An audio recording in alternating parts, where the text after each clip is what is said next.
Her lawyers say the sentence will help that woman deal with a drug problem she's battled for years. Here's NTV's Darren Bent. A federal prison sentence doesn't sound like a good thing, but this morning, Krista Hollett was asking for just that. The call was echoed by her mother. Earlier this month, Ms. Hollett was arrested at Walmart in St. John's along with her sister. She was trying to steal a television. When confronted by store security, she produced a syringe and waved it in a threatening way at a security officer, and then fled the store.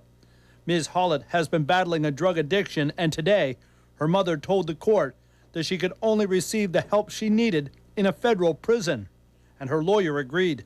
Unfortunately, that's always a reoccurring theme when I'm down to provincial court or Supreme Court dealing with criminal charges for clients who have addiction problems. The majority of these people always tell me, Richard, please, no matter what you do with sentencing, please ask the court that I can get some help. And often, the kind of help that they need is of a sophisticated and long-term nature, and often it's only initiated through a federal sentence at a larger facility. The court sentenced Krista Hollett to 2.5 years in prison for the armed robbery and 5 other charges of theft. Her lawyer says the drug problem in the city of St. John's has led to an increase in this type of crime, and help is what people need. You know something, drug addiction and alcohol addiction, which often will end up in criminal activity, can affect every family. It doesn't pick and choose.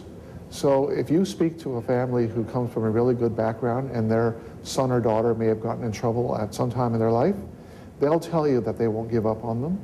And we shouldn't lump all of these individuals into one category of being bad people. They need help. The prosecutor told the court that in recent years there has been an upswing in the number of armed robberies based on the increase in the drug trade. Darren Bent, NTV News. Still with news from the courts tonight, a convicted child sex offender is fighting charges of possession of child pornography, claiming the police search of his computer wasn't done legally. 34-year-old Joseph McGraw was brought into provincial court in St. John's this morning, voicing his displeasure with the presence of our cameras. They're going to get a poke when I get out anyway. You are. Mr. McGraw is charged with possession and accessing child pornography on his computer. But his lawyer is arguing the information police used to get a warrant wasn't obtained properly.